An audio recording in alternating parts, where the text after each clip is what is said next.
awitin na yan po. We heard it last night. Hapon din po, no?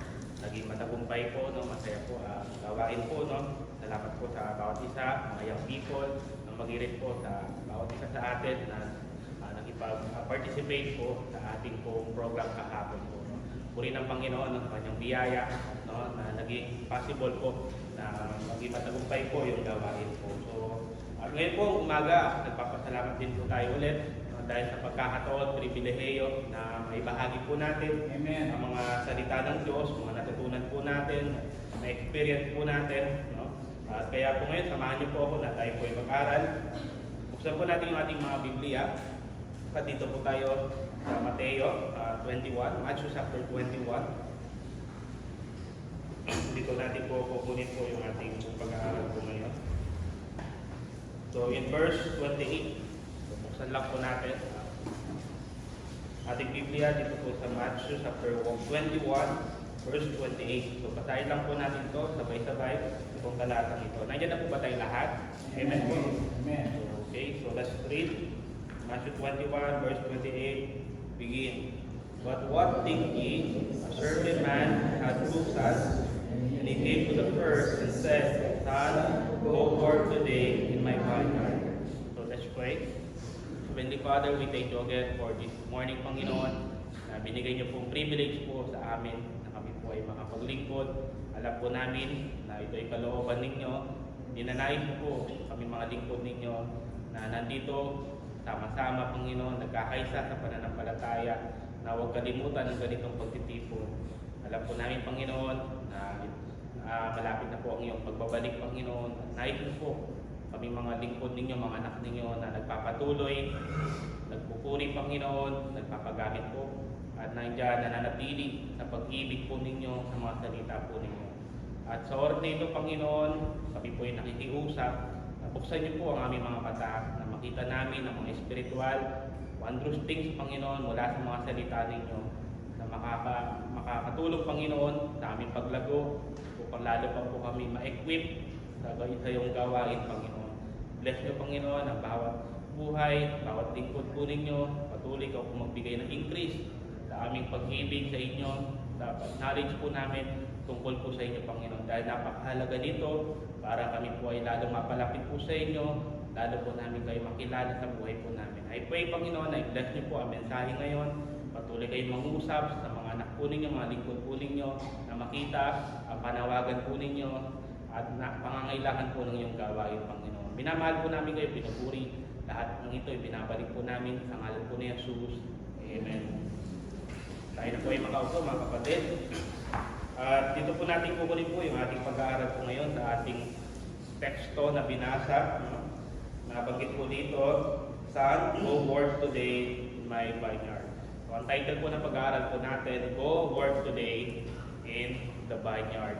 So, bago ko po ibigay yung mga puntos po natin, so nais po muna kung makita ninyo ano ba yung background, context po dito. Sa Matthew chapter 21, makita po natin na nag-present po dito ang Panginoon ng mga iba't ibang mga parables.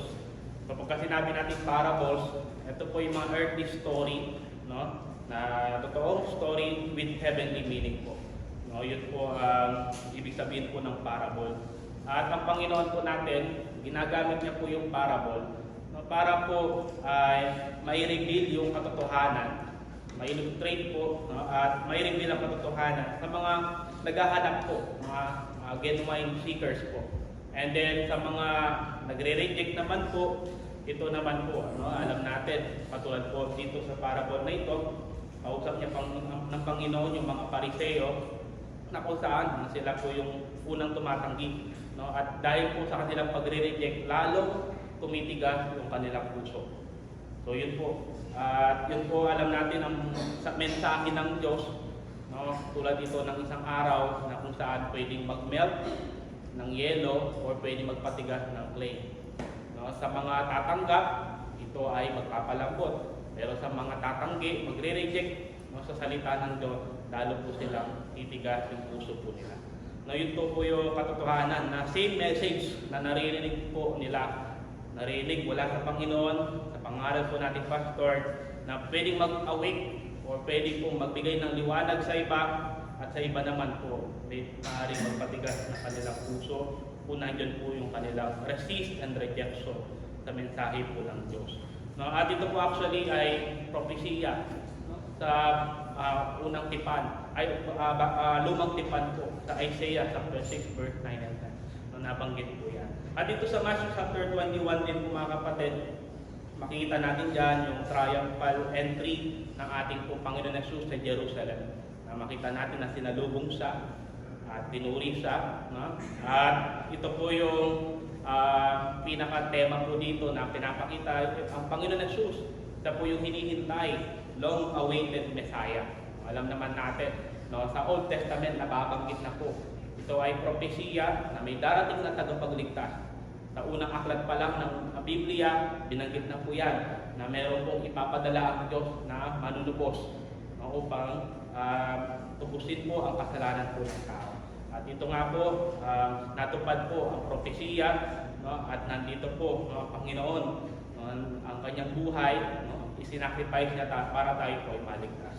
No, at makita rin natin sa Matthew 21, yung paglilinis ng Panginoon sa templo. Then, pagka-first po ng Panginoon doon sa fig tree. No, yung fig tree na ito, meron po isang dahon pero wala siyang bunga. No, ito po ay katotohanan, no, sa mga Israel, no, lalo sa mga leaders po, na meron silang mga rules, meron silang mga activity, pero wala silang fruit of repentance. No, wala pong makikitang katotohanan sa kanilang buhay. No, yan po ang bayang Israel. May malaking problema po nila, no? Yung rejection po nila sa ating Panginoon. And then dito po, sa ating pong babasahin, pinag-aaralan po ngayon, ito po, bago po nabanggit ng Panginoon yung parable na ito, meron pong mga Jewish leader, Pharisee, ganyan po, na nagtatanong doon sa authority ng Panginoon. Kine-question nila yung authority ng Panginoon. At alam natin, napakatalino ng ating Panginoon Jesus. So, ibinalik sa kanila yung question po. Binanggit po dito ay yung si John, no? Na kung saan ba nanggaling din po yung authority niya.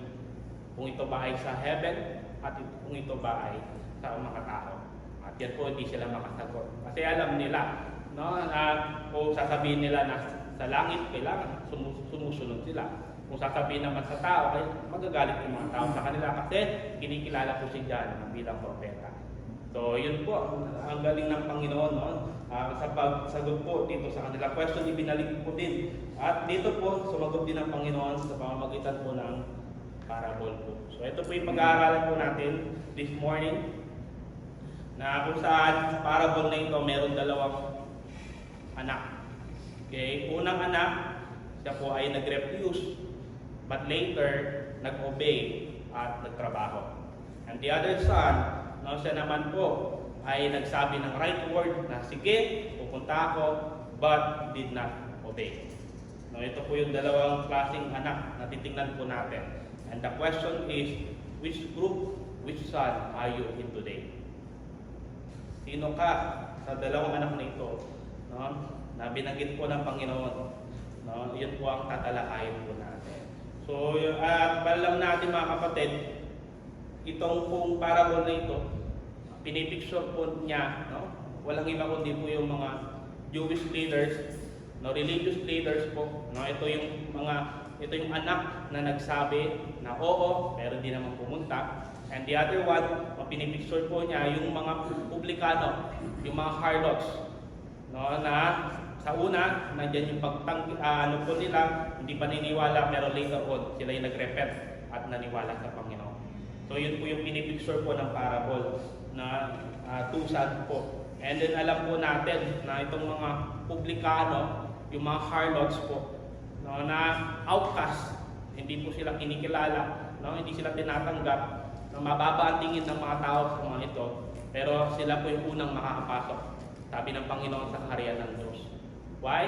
Because sila po yung naniwala at nagrepent ng totoo sa ating Panginoon. At itong mga Pharisee, mga nag-leaders na may alam sa Biblia, nagtuturo ng tama, pero sila hindi nila ginagawa yung tama. At alam natin, malaking problema po sa kanila. They are hypocrite. Nagpapakitang tao sila. Pretending lang po. No? Pagka sinabi natin hypocrites po, no, refers, no, act of claiming to believe something. No, meron kang pinaniniwalaan, but acting in a different manner. Yung sinasabi mo, taliwas, nandiyan, contradict, nasa nakikita sa'yo sa ginagawa mo. Yan po ang hypocrites na maraming beses, no, in-expose ng Panginoon, no, itong puso ng mga Pariseo, mga leaders po ng simbahan na may alam, pero yung kanilang buhay contradict po sa kanilang tinuturo. Contradict po sa mga mensahe, mga salita ng Diyos na pinapangaral po nila. No, ang hypocrites po parang ano yan, actor, literally actor na nagsusuot ng maskara. Na yan po. In other words, no, someone na nag-pretend po sila, pretending, no, to be na what he is not. No, na sa loob, hindi po ito sila talaga. No? Katulad ng nabanggit ng Panginoon sa Matthew chapter 23, no? Na napakalinis sa labas pero sa loob napakarumi po. So, yan po ang mga Pariseo. Ito yung mga religious leaders po na nagtuturo din po ng Bible pero din naman po nila ginagawa. At mas mahalaga sa kanila yung oral tradition po. Mas marami po na sinusunod po nila na tradition po. And they rejected Jesus Christ. Ito po yung reason. Bakit hindi sila makapasok, no? At hindi sila tatanggapin ng Diyos sa kingdom po niya because of their rejection sa ating Panginoon. Ganyan din po maging sa panahon po natin ngayon, no? Isang bagay lang bakit ang tao hindi sila makapasok sa kaharian ng Diyos because of their unbelief. Because of their unbelief, no? At hindi nila pagtanggap sa ating Panginoon Jesus na ipinadala ng Diyos Ama. Ito yung kalooban ng Ama upang ikaw ay maligtas. Kung yan ay tatanggihan mo, i-deny mo, i-reject mo, ikaw nandyan po, kasama po sa binanggit ng Biblia yung judgment. Na darating araw, ikaw ay mahihiwalay habang buhay sa presensya ng Diyos. No, ito po yung judgment, no, ng Diyos. No? At makita natin na sa mga naniniwala naman, nandyan yung promise ng Diyos ng eternal life. Nandyan ang promise ng Diyos na walang hanggan na kapatawaran, no, sa ating mga kasalanan. So, yun po, makita natin yung Panginoon po natin. So, as a children of God, tayo po ay tinawag po ng Diyos, no, sa kabanalan. No, at bilang isang mga banal, we are to hate what is evil. Yan po sinasabi sa Romans chapter 12, verse 9. Amen. And cling to what is good. Yan po dapat ang ating attitude. No? Kung mali, mali. At yung tama, yun po yung dapat gawin po natin. At iwasan din natin ang masama. Okay? So yun po ang napanawagan ng Diyos po sa atin. At nais din ng Diyos na gawin po natin ito with consistent. Dapat tuloy-tuloy. No? Doon sa pinaniniwalaan natin who we are bilang isang Kristiyano. No? Ayaw ng Diyos yung nagpapanggap. Ayaw ng Diyos yung nagpipretend. No? Lalabas, lilitaw din po yan. No, kaya po ngayon pa lang ito ay challenge po sa atin na maging totoo tayo sa paglilingkod natin sa Diyos. No, yung mga natutunan po natin dito, naririnig po natin na maging totoo sa buhay po natin. No, huwag po tayong magpanggap, no? Nawa ito po ay makita sa buhay po natin. So dito po, yun po yung mensahe pinapakita po dito po sa parable na ito. Ito yung lesson, no? Pero this time kung gusto ko po mag-focus tayo dun po sa binanggit po dito na word ng Panginoon na i-connect po natin, no, sa ating pong buhay bilang Kristiyano. Dito po sa verse 28, so meron tayong tatlong puntos na gusto po makita natin dito. Sabi niya, Son, go work today in my vineyard. Son, go work today in my vineyard. So meron tayong tatlo na makita po natin dito sa mensahe na ito. Number one, bilang isang Kristiyano, participate in the ministry and work of God. So tatlong P po yan, natitingnan natin. Number one, participate in the ministry and work of God. I have question mga kapatid. Who is supposed to be na mag-work sa vineyard ng Panginoon? Who is supposed to be? You have to ask yourself mga kapatid. Sino ang inaasahan ng Diyos na gagawa? Hahayo na magtatrabaho sa kanyang ubusan? Ang mga pastor lang po ba? Ang mga deacon lang po ba? Yung mga Bible student lang po ba? Yung mga nag-full-time, mga workers lang po ba? Hindi. Everyone. Lahat tayo mga believers. Lahat po tayo mga Kristiyano. Inaasahan ng Diyos na maging parte, maging bahagi po sa kanyang gawain. Yun po ang calling po ng Diyos po sa atin. Tayong mga Kristiyano na nakakaalam ng katotohanan. Tayo mga Kristiyano na naliwanagan po. Tayo po mga Kristiyano na niligtas ng Panginoon mula sa kasalanan.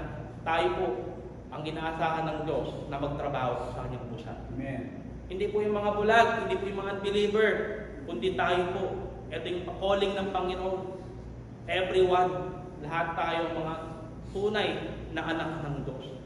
Kung tayo po ay nais ng Diyos, maging co-laborers po sa gawain po niya. At maging partner sa ministry po ng Panginoon. Yun po yung panawagan po ng Diyos.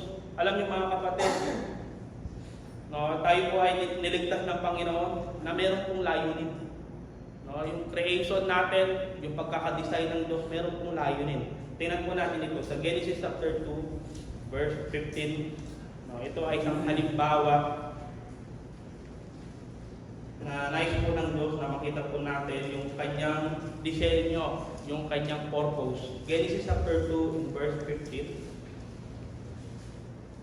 Sabi po dito, "And the Lord God took the man and put him," pwede natin i-take note yung word na yan, "put him into the Garden of Eden." No? Tinutukoy niya dito si Adam na inilagay ng Diyos, siya po ang lumikha sa unang tao, si Adam. Ano po? Ano sabi niya? To dress it and to keep it. Ano makita natin dyan? Ang Panginoon naglagay kay Adam sa Garden of Eden, siya ang lumikha at meron siyang purpose. Meron design ng Diyos sa kanya. Ano po yung occupation, ano yung trabaho na gagawin po niya? Dress it and keep it. Protektahan, preserve niya, i-increase niya. Yan po yung purpose po.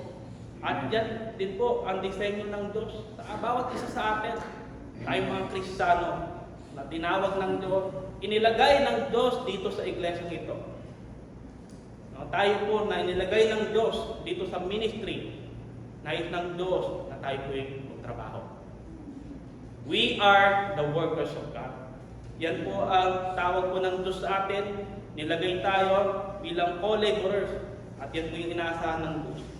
If you refuse na magtrabaho sa gawain ng Diyos, hindi mo pinufulfill yung purpose ng creation and salvation.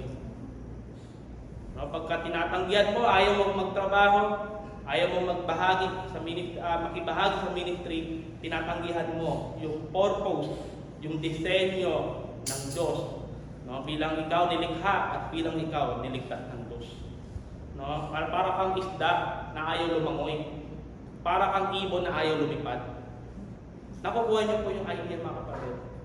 No, tayo po mga Kristiyano na niligtas ng Diyos, hindi lang tayo niligtas mula sa kasalanan. Merong purpose ang Diyos, nilagay tayo ng Diyos upang maging liwanag, no, upang tayo po ay magamit niya, maging minister ng gawain po ng Diyos. We are saved unto good works.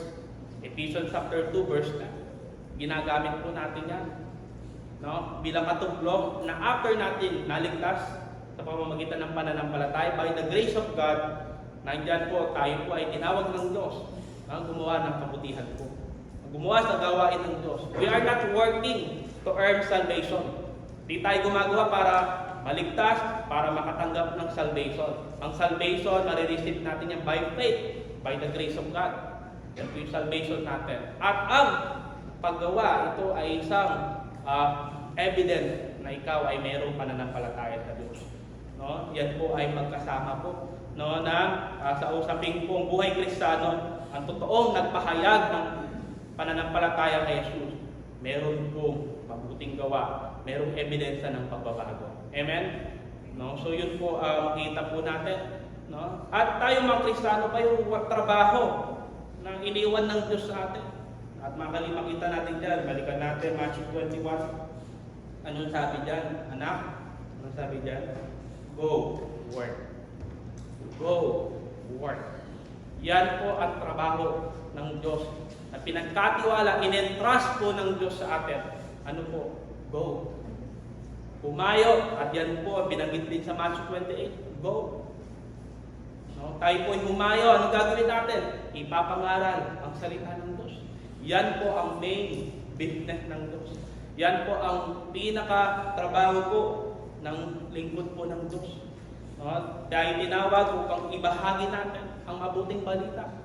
Ang salita ng Diyos upang sila ay maligtas, makakilala sa Diyos. Tayo po tinawag ng Diyos na humayo at make disciples. So hindi po nagtatapos lang. Turuan natin sila ng kaligtasan. Kailangan din sila po ay mag-disciple po. No, tandaan po natin mga kapatid, katulad ng nababanggit po, na itong simbahan na ito, no, sabi nga, ito ay pagsuserve ng Diyos sa atin. Because alam natin ang pagsisimba, nandiyan yung salita ng Diyos, no, pinikater, pinipit po tayo kasi kailangan natin yan. Ang simbahan, ano yan, parang fueling station. Nandiyan tayo kumukuha ng energy, kumukuha ng strength, kumukuha po ng courage sa mga word of God na narinig natin. Courage to go and work for God. So yun po. At yan, katotohanan po, God made you to go and work. Yan po yung design ng Diyos po sa atin. Yan po yung business ng Diyos sa atin, no? Na to seek and save the lost. No? Iligtas po ang kaluluwa. No? Yan po ang mahalaga sa Panginoon. How about you? Mga kapatid, mahalaga din ba ito sa inyo? Nakikita niyo po ba na tayo po nilagay ng Diyos, hindi parang design lang, kundi nais ng Diyos na tayo po magtrabaho. Tulad ng Panginoon Jesus, mula nang nandyan, ang katawang tao sa wala sang ibang ginawa, kundi yung kalooban ng Ama. Yung pagkatawag ng Diyos, yung kanyang purpose. Sa John chapter 4, tingnan po natin ito, verse 34. John chapter 4, verse 34. Sabi po ng ating Panginoon Jesus, Jesus said unto them, my will is to do the will of Him. So, ang Ama na nagpadala sa Kanya. So, yun po ang Kanyang ginagawa. Ang gagawin, that sent me. Ano sabi po dyan? To finish His work. At tapusin niya ang trabaho. Sa ano po, no? May iba, sa simula lang. No? Pero nais ng Diyos, hindi lang tayo sa simula. Hindi lang tayo marunong magsimula ng gawain. Gusto ng Diyos, tapusin natin. Gusto ng Diyos na ipagpatuloy po natin. Tulad ng ating Panginoon, no, na kung saan siya nandiyan, pinadala ng Ama, at gawin ang kanyang kalooban, nandiyan upang bayaran po at mamatay para sa ating kasalanan. No, ito po ay ginawa ng Diyos na may pagsunod, no, at tinanggap niya lahat ng hirap, no, upang ganapin ang kalooban ng Ama. Yan rin po sa atin mga kapatid. Gusto ng Diyos na magsimula tayo sa gawain at ipagpatuloy natin at tapusin natin yung gawain ng Diyos. Yan ang mahalaga po sa Panginoon.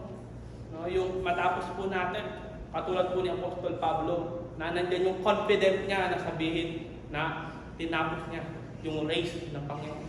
Amen. Sa atin po ba, masasabi din po ba natin ito? No?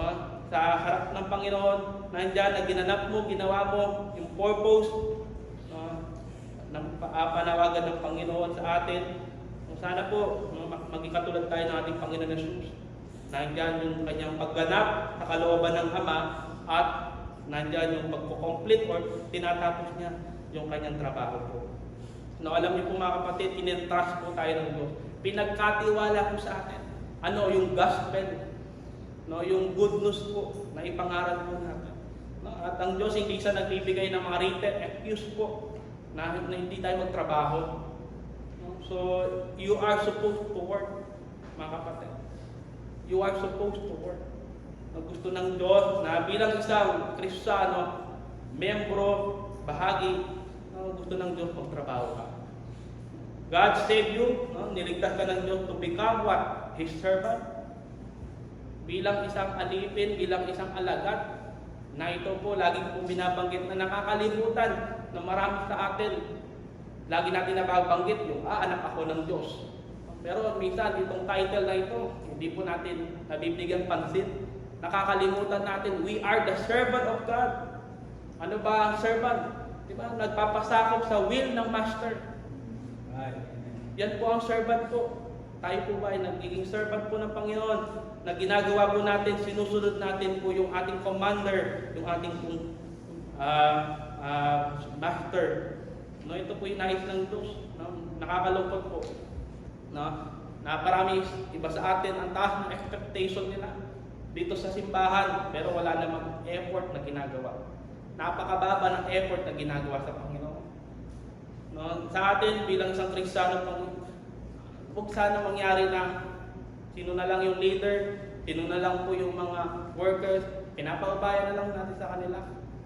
Hindi po mga kapatid, dapat ikaw din po, no? Kahit na ikaw ay bagong miyembro, maging bahagi po sa gawain ng Diyos. Amen? We must work together.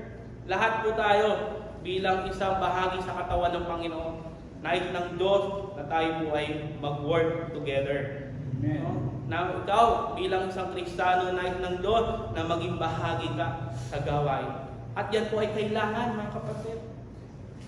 Na napakahalaga po maging si Pablo sa kanyang pag-minister sa iba't ibang lugar. Napakalaking tulong po sa kanya yung mga supporters, yung mga helpers po upang malalong mapalawak ang pangangaral ng salita ng Diyos. Amen. Kaya makita niyo sa Romans chapter 16, ang dami niya pong kinomen ng mga tao doon. Even sa Colossians, mga iba't ibang letter, sa huling letter po ni Pablo, ang dami po niyang kinokomen ng mga tao na nagpagamit tulad ni Aquila, Priscilla, na sila po ay tumulong, naging partners, naging bahagi po sa gawain ng Diyos. How about us? Kung nandyan si Pablo ngayon, tayo po ba, yung pangalan natin, mababanggit niya sa letter din po ba niya?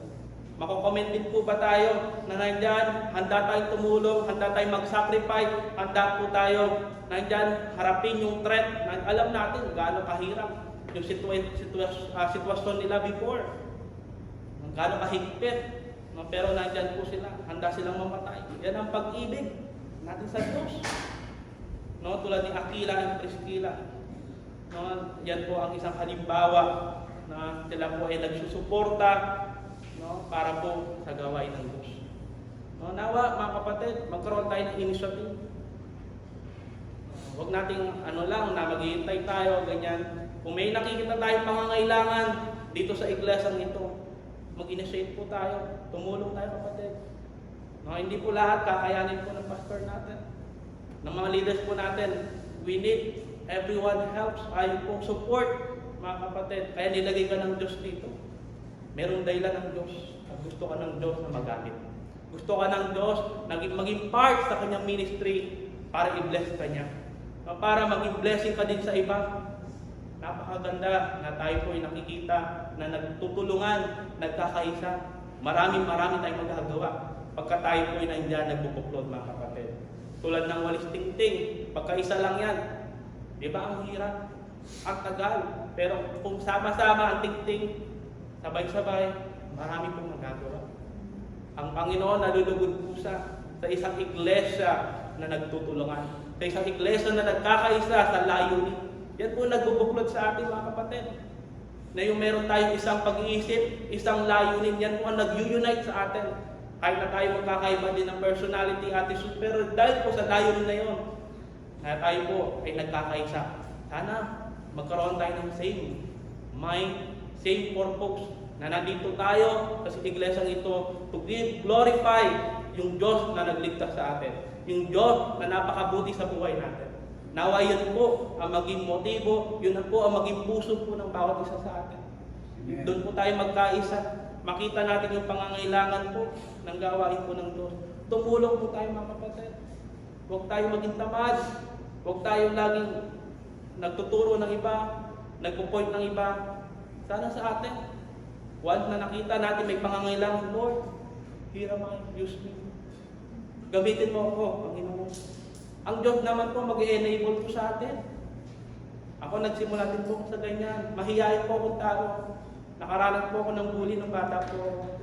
May experience po ayaw ko magsalita. Kasi po, nandyan inisip ko yung sasabihin ng ibang tao sa akin. Ganyan po magsalita. Pero alam ko, nandyan ang Panginoon. Siya po yung nag-enable, nag-empower, nag-equip po sa atin. Amen. Kailangan lang ng Diyos yung willingness Nandyan lang po yung attitude natin, yung puso natin, availability natin. Nandyan gagamitin ka ng Diyos. Siya po ang mag-enable po sa atin. Sana makita rin po, maging sa mga young people na bago po, makita niyo po ito mga kapatid. Ang Diyos po natin, nandyan yung kakayahan niya para i-empower niya tayo, magamit niya tayo sa kanyang gawain. Ang kailangan lang po is willingness and obedience. So nawa, maging kabalikan po tayo sa gawain po ng Diyos mga kapatid. Nawa, wag po tayong yung laging naghahanap ng mapupuna. No? Nawa, hanapin natin ano may tulong natin. Hindi yung puro negative na nakikita natin yung kakulangan. Sana naman ikaw din, no? Mag-participate ka, gumalaw ka, tumulong ka. Hanapin mo yung lugar na pwede makatulong ka kapatid. No, wag, minsan nakakalungkot. Niligtas tayo ng Diyos. Ang Diyos, binili tayo sa kanyang dugo. Pagmamay-ari tayo ng Diyos, pero ang mundo ang nakikinabang. Ang mundo ang pinagkakabalahan po natin. Di ba nakakahiya yung mga kapatid? Binili ka ng Diyos sa kanyang sariling dugo. Ito ay precious blood, mga kapatid. Tapos nandyan, ang nakikinabang sa atin yung mundo. No? Ang pinagkakabalahan natin ng mundo. Hindi po ito ang nais ng Diyos, mga kapatid. After kung ano yung ginawa niya sa buhay po natin, nandiyan sana magkaroon po tayo ng tanaw, magkaroon po tayo ng pagpapahalaga, ng katulad po dun sa psalmist, sabi niya, what shall I render unto the Lord? For all His benefits. Sana ito ay maging eye-opener din po sa ating mga kapatid, na kumilos, mangusap sa atin, na ikaw, ang katulad ni Paul, nung siya po ay tinawag po ng Diyos, anong tanong niya? Anong gagawin ko? Tinatanong din po ba natin mga kapatid? Anong gagawin ko po para sa iyong gawain mo? Niligtas ka ng Diyos at gusto ka ng Diyos na magamit. Nawa, lahat po sa atin, everyone, mag-participate po. Everyone, i-engage natin ang sarili natin sa gawain po ng Diyos. You are part of the family of God. No, hindi tayo magkakadugo, biological, pero isang dugo lang po ang nagligtas sa atin. Isang dugo lang ang tumubos sa atin, ang dugo ng Panginoon Jesus. Yan ang blood na nandyan po, nag-unite po sa atin. Kaya bahagi tayo ng pamilya ng Diyos. Sana wag lang po tayo display, kapatid. And yung ministry na kung ano man meron ka ngayon, sana maging good steward po tayo. At huwag dumating sa point na nagkakaroon tayo ng pride. Remember, ang ministry hindi po sa iyo yan. Pinagkatiwala lang po ng Diyos yan. Tandaan po natin kapatid, pagka sinabing ministry, hindi ang ownership. Ang Diyos po ang may-ari niyan. Pinagkatiwala lang tayo yan. Nilagay ka lang ng Diyos dyan, na at gusto ng Diyos, magpaghamit ka. At hindi po tayo yung owner na minsan nakakalungkot. Nagkaroon lang ng ministry, lumalaki na yung ulo. Lagi ko po sinasabi, kung may lalaki, hindi yung ulo natin, yung puso natin. Yung pagmamahal natin sa Diyos, yun ang lumalaki, hindi yung ulo po natin. Kasi wala naman tayo dapat yung pagmalaki. May pagmamalaki talaga eh. Lahat ng bagay na meron tayo ngayon sa Panginoon niya. Diba? At yun po, kung hindi natin ginagamit yan, diba, contradict. Dapat ibigay natin sa Panginoon. Yun po ang makita natin dito sa number 1, participate mga kapatid. Engage ourselves into the ministry of God. Magtanong po tayo sa ating pastor, anong kailangan, ano pwede may tulong natin, anong pwede magawa natin. Maging part po tayo ng ministry ng Panginoon. Amen po. Then number 2, balikan po natin ito, Matthew chapter 21. So another po na challenge po sa atin, ay hindi lang po yung mag-participate tayo. Isa po din sa lesson na pinapakita dito sa Matthew chapter 21 verse 28 na hina-highlight po ng Panginoon ng Jesus. Sabi niya, son, go work today. Kaninong anak na lubod ang Panginoon ng Jesus? Doon sa dalawang binanggit niya, yung nagsabing oo, yung nagsabi ng yes, na hindi naman ginawa, o yung nagsabi sa una, nandiyan tumanggi pero nagbago ang isip at ginawa yung kalooban ng Diyos. Kanino nalugod ang Panginoon? Doon sa gumawa. At ito po yung number 2 natin, bilang isang Kristiyano, we need to practice the word we hear and say. Practice, put in action. Yung mga narinig nating mga turo po ng Panginoon, yung salita ng Diyos, yung mga sinasabi natin, para sa Panginoon. Nawa, gawin po natin mga kapatid. I-practice po natin. Sabi ng Bible, be ye doers of the word and not hearers only. Hindi nalulugod ang Panginoon sa tagapakinig lang ng salita ng Diyos. Nalulugod ang Panginoon sa mga tumutupad at gumagawa po nito. Obedience matters po sa Panginoon. More than doon sa profession na pinapahayag mo lang. Kristiyano ka, pero ang buhay mo taliwas sa turo ng Biblia. Sinasabi mo, nandiyan sa simbahan, nakikita ka na banal, pero sa labas, napaka-worldly mo.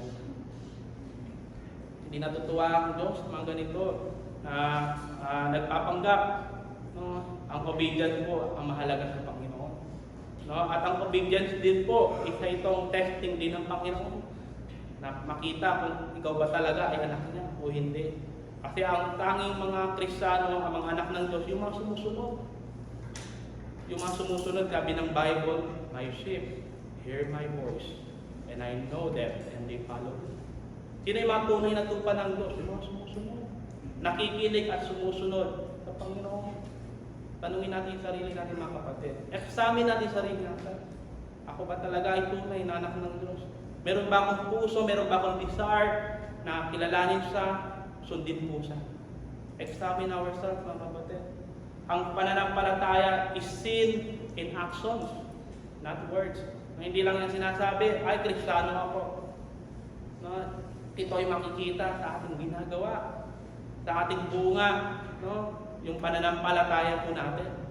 No? At nais ng Diyos na maging isang tao tayo na gumagawa, no? Na nag-accomplish. No? May iba kasi yung ginagawa nila. Involvement. Sabi niya, no, mag-involve daw tayo.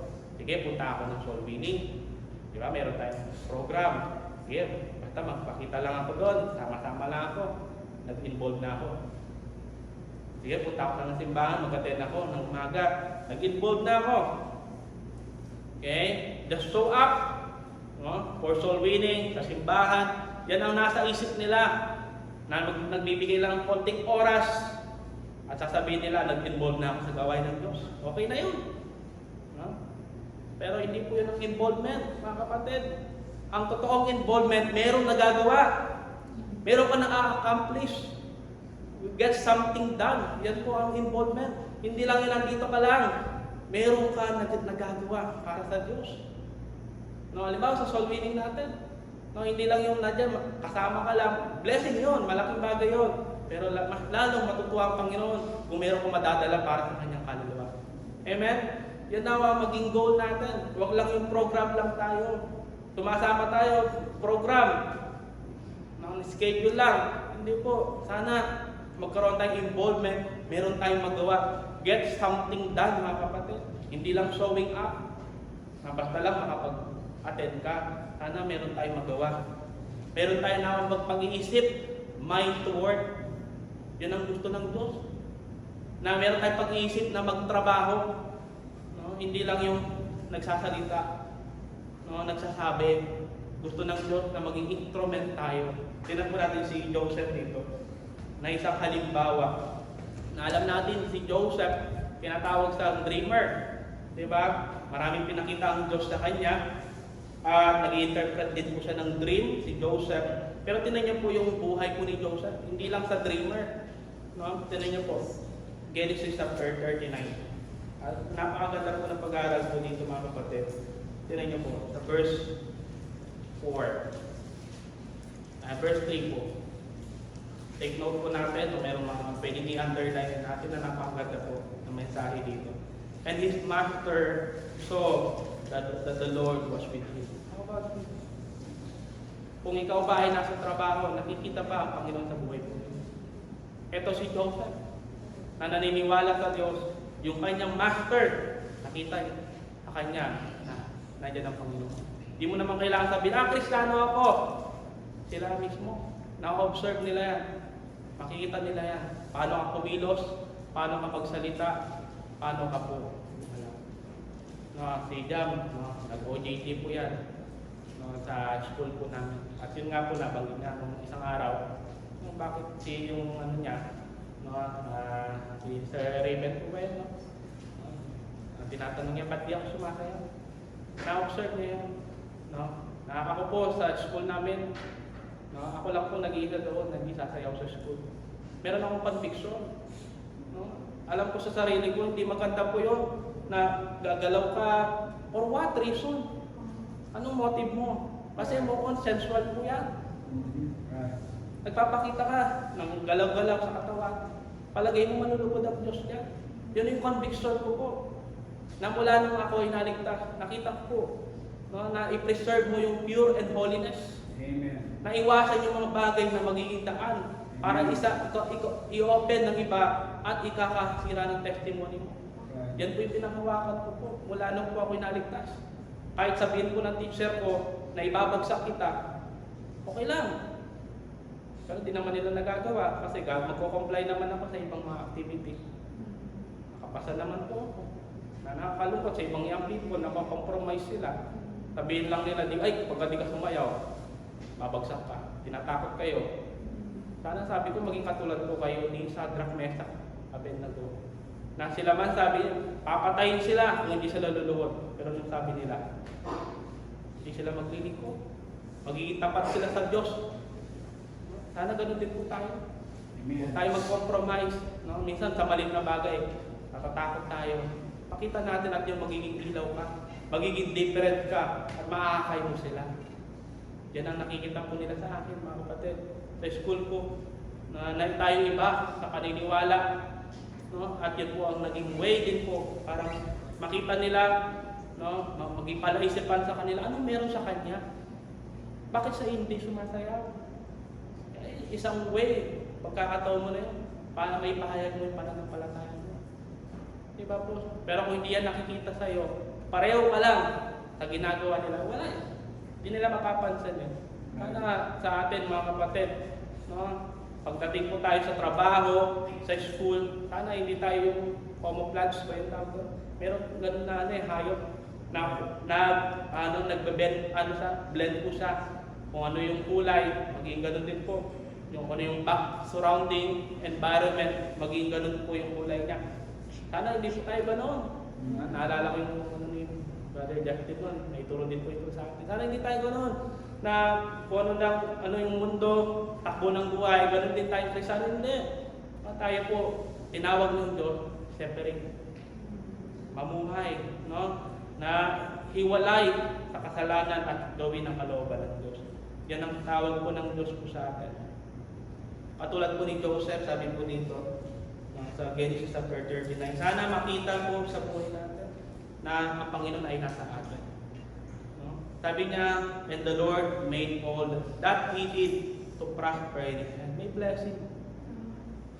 Ang paggawa, no? Pagsunod sa Diyos, no? Pagka tayo po inandyan sa Diyos, may blessing po. Katulad po dito, pinagpala sa ng Panginoon. Verse 4, and Joseph found grace in his sight, and he served him and made him oversee. Yan po, pinagkatiwala siya na maging tagapag, tumitingin, no, over his house and all that he had put into his hand. Naging good steward po si Joseph. No? At sa atin, hindi lang po sa simbahan, maging saan man tayo, dadali ng Panginoon, ilalagay ng Panginoon, inaasahan ng Diyos na maging good steward tayo. Amen. Sa trabaho man, sa pag-aaral man, tulad ni Joseph. And verse 5, and it came to pass from the time that he had made him overseer in his house, over all that he had, that the Lord blessed the Egyptian house. Alam niyo po, pagka tayo nagpapagamit sa Diyos, nagiging good steward tayo. Hindi lang ikaw ang nababless eh. Even yung mga tao na nasa surrounding mo. Tulad po dito, nung si Joseph nandiyan nilagay sa doon, naging blessing po siya sa mga Egyptian house. For Joseph's sake, pinagpala din sila ng Diyos. Naging bahagi din sila ng blessing ng Panginoon. Yan po yung gusto ng Diyos eh. Diba? Pinagpapala ka ng Diyos para maging blessing ka sa iba. Maging channel of blessing ka. Ganyan din po kay Abraham. Diba? And the blessing of the Lord was upon all that he had in the house and in the field. Ay po ba ay naging blessing din po sa iba? No? So yan po ang makita natin kay Joseph. Verse 6, and he left all that he had in Joseph's hand. He knew not all he had, save the bread which he did eat. And Joseph was a good person and well favored. So, alam natin yung integrity po niya. No? Meron man o wala, nagbabantay, ginagawa niya ng maayos yung trabaho po niya. Mahalaga din po yan, na hindi lang yung pagka nandiyan si pastor, doon ka magbawali. Doon ka gagalaw. Meron man o wala, nandiyan man o wala, meron man matatanggap o wala, sana gawin natin yung tama. Sana gawin natin yung kalooban ng Diyos. No, ang Panginoon ay diyan. Nakikita naman po lahat yan. Naka-record po yan. Lahat ng ginagawa natin pagpapagal. No, lahat ng pagpapagod po natin, paghihirap natin sa gawain ng Diyos, recorded po yan. Alam ng Diyos yan, yung paghihirap natin. Basta kailangan may pag-ibig. Pero kung walang pag-ibig yan, nandiyan yung reklamo, no? Konti na lang ginagawa, nire-reklamo ka, hindi natutuwa ang Panginoon. No, walang sayang lang yung ginagawa mo kasi masusunog lang po yan. Mauwi lang yan sa wala. No, sana maging katulad tayo ni Joseph. No, naging blessing sa iba na merong nagagawa. No, yun po ang tunay na involvement. No, hindi lang tayo yung dreamers. Hindi masama na mangarap, magkaroon tayo ng plano. No? Pero sana hindi lang doon nagtatapos. Huwag lang tayo nagsasalita. Sana gawin po natin mga kapatid. No, actually, ang idle words, Matthew chapter 12, verse 36, meron pong judgment ang Diyos dyan. Ayaw ng Diyos na maging tamad ka. Ayaw ng Diyos na hanggang salita ka lang. Gusto ng Diyos na maging bahagi at meron tayong magawa sa gawain po ng Diyos. Alam niyo po mga kapatid, isa ito sa mga observe niyo po. Na hindi lang sa ibang lugar, maging sa bahay po, maging sa iglesia po ng Diyos. The least active people often have the most to say. Yung mga hindi active, mga walang ginagawa, sila yung maraming sinasabi. Mapapansin niyo po yun. Sila yung maraming dadakatak. Anong nakikita ka agad? Minsan nakakalungkot po. Hindi natin nakikita yung nagawa ng kabutihan eh. Meron nga akong naalala, dati sa simbahan na meron nakapasko po. When I am right, no one can remember. When I am wrong, no one can forget. Minsan sa atin, lagi natin nakikita yung mali kaagad eh. Hindi natin nakikita yung pagod, yung ginawa. Doon sa kabuuan, paano po nagawa. Nakita natin yung isang mali. Napupunan na natin. Pero yan, mga ganyan po. Sila yung mga walang ginagawa talaga. Nakikita lang nila. Sana hindi po tayo maging ganun, kapatid. Sana isa tayo doon sa mga kapatid na nandyan bahagi at gumagawa sa gawain po ng Diyos. Katulad po ng binanggit po dito, yung anak na nandyan, sumunod po at ginawa po yung kalooban ng Diyos. Ito yung nais ng Diyos po sa atin. Sana yung mga naririnig natin ngayon, hindi lang po hanggang dito. Sana ilagay rin natin, dumiretso yan sa puso natin, i-appreciate natin, pahalagaan natin, and then, after nun, sa paa naman. Ganun po yan eh. Tenga, puso, then next paa. Bakit paa? Gagalaw ka. Hindi lang yung emotion, kung nga na-bless ako ngayon, nakita ko minsan, napakaganda, hindi lang emotion, na-appreciate mo, pero hindi lang hanggang doon. Igalaw mo yung paa mo. Yung mga natutunan mo, gawin mo. Yan ang sinasabi ni Pablo sa Philippians chapter 4. Diba? Do it. Practice. Gawin po natin. Hindi lang yung narinig, alam natin, narinig natin, na-bless tayo, gawin po natin mga kapatid. Then for the last po, na gusto ko makita niyo po dito sa ating point, hindi lang po natin, hindi lang po mag-participate tayo sa gawain ng Diyos, i-practice natin yung mga salita na narinig natin from the Word, sinasabi po natin. Lastly, punctuality in doing God's Word. Punctuality in doing God's Word. Tinan po natin, balikan natin yung Matthew chapter 21. Verse 28, sabi niya dyan, Son, go work. Ito, ang gusto ko po, i-connect nyo po, itong word na ito, na sa atin, ang Diyos, no, personal, na nangungusap sa atin. Anak, sabi niya dyan, go work. Kailan? Kailan? Today. Today. Ang pagsunod sa kalooban ng Diyos, hindi tomorrow. Hindi tomorrow, hindi the other day, hindi pagka tumanda ka, hindi pagka natapos ka, hindi pagka nag-graduate ka. Hindi po. Today. Ang oras ng Diyos, no, yung time ng Diyos, always today. Sabi nga ng Hebrew, harden not your heart. Today. Maging yung salvation natin today, di tayo mag-accept na. Today po mga kapatid. Ay, may nagawa naman ako kahapon, pero sabi ng Diyos today. Yes, maganda, may nagawa kahapon, pero today, maglingkod ka pa rin. Work again. Work again. May natapos kahapon, mga young people natin. May nagawa tayo kahapon, pero hindi lang doon. Even now, work again for today. Diyan po yung tawag po ng Diyos. Hindi po sinabi ng Diyos, work when you get an older. Maalala ko yung kwento ng pastor namin dati.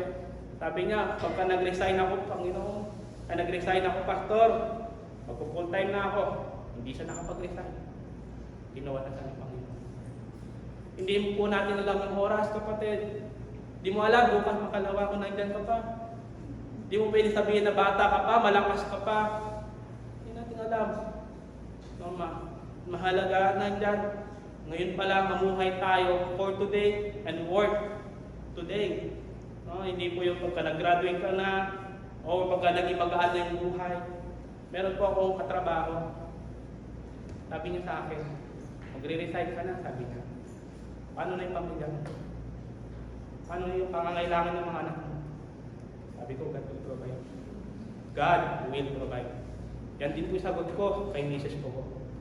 God will provide. Amen. Alam natin, nakapangyarihan ng Diyos natin. Hindi ka pa mamayahan. Kung magpapagamit ka sa Kanya, kung ibibigay mo yung buhay mo sa Kanya, hindi ka pa mamayahan. God will provide. Amen. Yan po yung nakikita ko. We need to walk by faith, not by sight. May nakausap ako dati, nakasama kong member. Ganyan din po yung tanong. Pero sabi ko, kung may mga utang kami, may mga babayaran po kami, hihintay mo bang matapos yan? Actually, hindi matatapos yan. Yung mga babayaran mo, every month yan, hindi matatapos yan.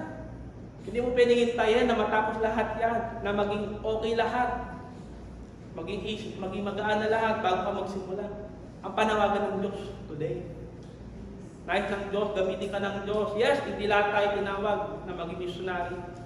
Pero lahat tayo tinawag ng Diyos na maging workers, maging soul winners po. Ang pagiging soul winner, hindi lang pagka Saturday, hindi lang pagka Thursday. Ang pagiging soul winner, every day. Hanggat may pagkakataon na tayo makabahagi, maging kagamit nawa, magpagamit tayo sa Panginoon. Because we are workers of God. Manggagawa po tayo ng Diyos, po mga kapatid. At gusto ng Diyos na magpagamit po tayo. No? Katulad po ni John Newton, kilala niyo po. Siya po yung author po ng Amazing Grace. Alam natin yung background nito. Nung bago siya naligtas, napakasama po niya. Na maging po yung sabi niya, sapatos ng anak niya, bebenta niya para lang makapag-bisyo. Si John Newton. Pero alam niyo po, nang nakilala niya ang Panginoon at nandiyan na simulan, nasulat niya na yung Amazing Grace. And then, dumating yung time, nagkaedad na po si John Newton. Na meron isa doon, sabi niya, matanda ka na. Hirap na hirap ka, hindi ka pa magre-resign. Hindi ka pa tumigil dyan. Ano sabi ni John Newton? As long as there's a breath in my body, sabi niya, never, never. Kahit na tumanda na ako, hanggat may hininga ako, magpapatuloy ako, magpapagamit ako sa Panginoon. About sa ating mga kapatid. Ito yan, nasa edad, napakaganda na makita. Alam niyo po, napaka-blessing din po.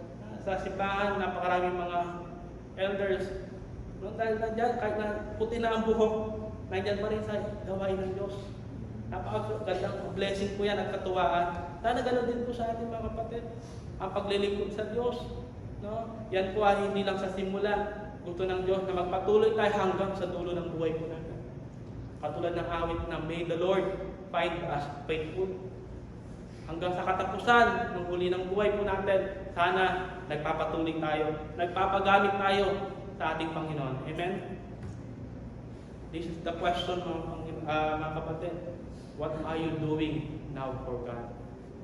Ask ourselves, anong ginagawa mo ngayon para sa Diyos? Ikaw lang ba ay miyembro, nandyan, nandito, umuupo, aalis, then wala. Walang ginagawa para sa Diyos. Nawa ikaw yung miyembro na nandyan, Kristiyano, nandyan involved, nagpapagamit, may nagagawa para sa Panginoon. One day mga kapatid, lahat tayo mga anak ng Diyos. Magbibigay tayo ng pagsusulit sa harapan ng Diyos. Haharap tayo before God and we will give an account. Lahat ng ginawa natin sa Panginoon, yan po, alam natin ng Diyos, i-reward niya na kung tayo po ay gumawa ng may pagmamahal, nagpagamit po sa Panginoon. So, ang panawagan po ng Diyos, hindi natin pwede sabihin, bata ka pa. Nasabi ko lagi yan sa mga young people. Na minsan inisip na, bata pa lang ako. Hindi ko pa kaya yan, hindi pa ako pwede dyan. Ang dami pong mga young people na ginamit ng Diyos sa Bible. David. Marami pong mga young people na ginamit ng Diyos. Even po si Daniel. Mga young people, kahit nasa murang edad nila, sila yung nagpagamit po sa Panginoon. Hindi po ano yung edad. Even kahit matanda ka, pwede ka pa rin gamitin ng Diyos. There are many people, minsan inisip nila, ay, hindi ako makapaglingkod kasi marami akong anak. They don't have to work for God. Minsan inisip nila, matanda na ako. Pero hindi po yung dahilan para hindi po tayo magpagamit sa Diyos. Kasi ang daming record sa Bible, bata, matanda, ginagamit ng Diyos. Sana tayo mga kapatid ay challenge to everyone. Magpagamit tayo kahit anong edad mo, ano yung status ng buhay mo, magpagamit tayo po sa Panginoon. At ito po ang gawain ng Diyos. Bakit ngayon? Bakit ngayon? Sa John chapter 9 verse 4, gusto ko lang po makita ito bago tayo matapos. John chapter 9 verse 4, bakit po ngayon? Ano sabi po dito?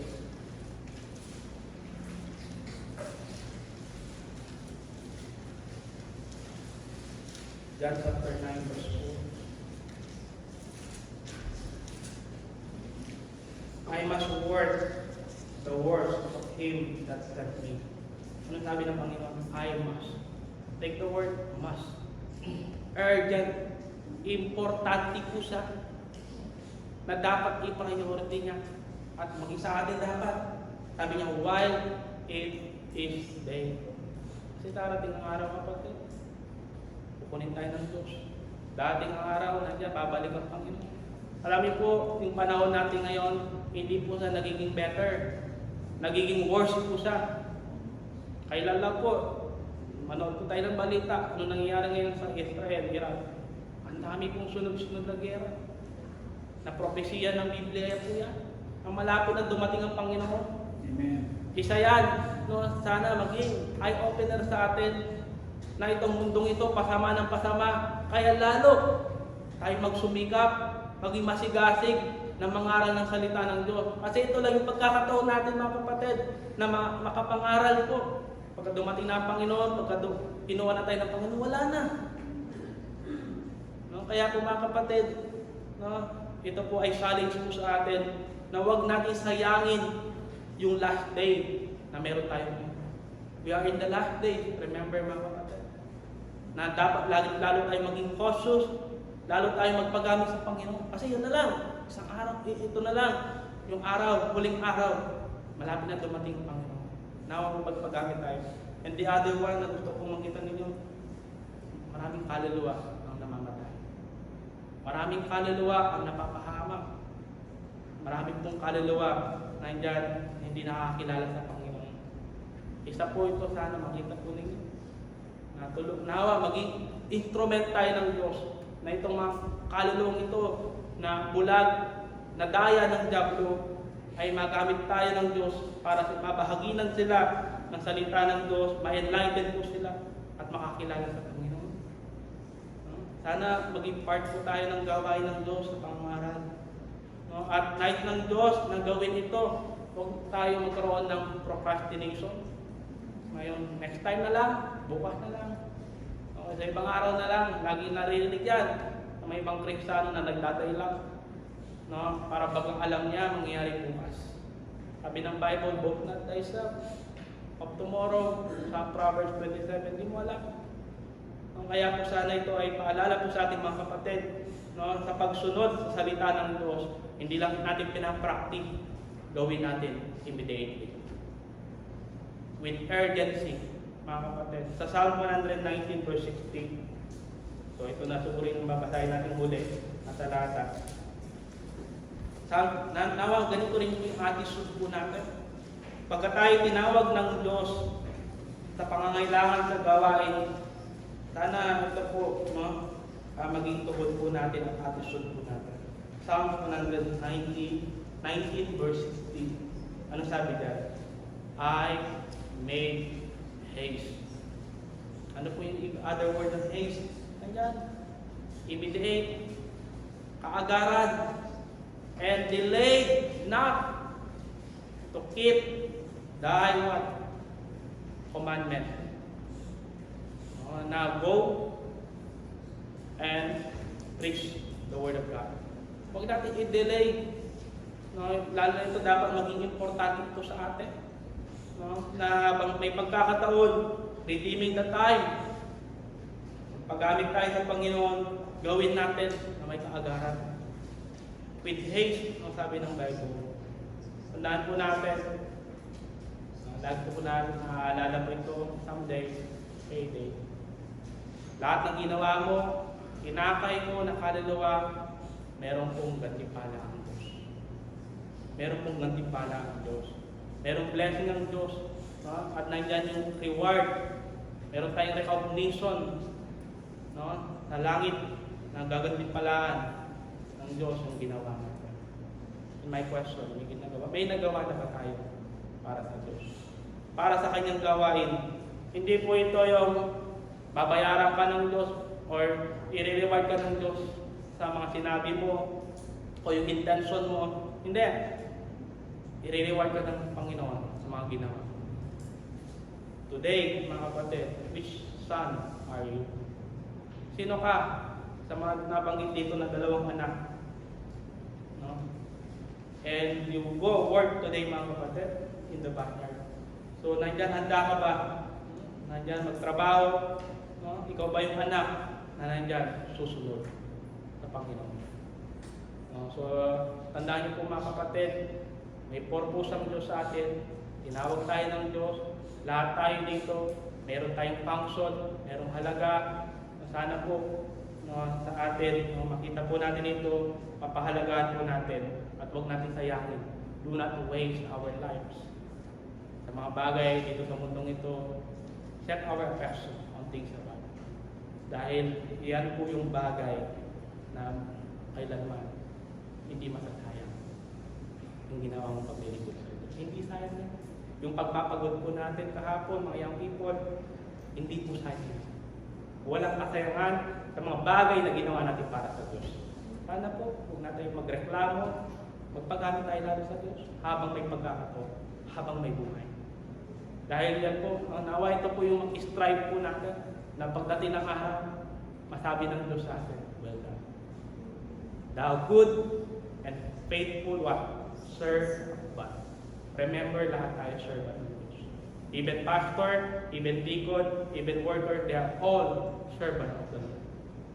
And nice lang to na maging faithful ka bilang servant. Tayo po lahat ay tumayo. At tayo po lahat ay tapos na panalangin po. Let's stand up po and let's pray. Tayo po ay panalangin.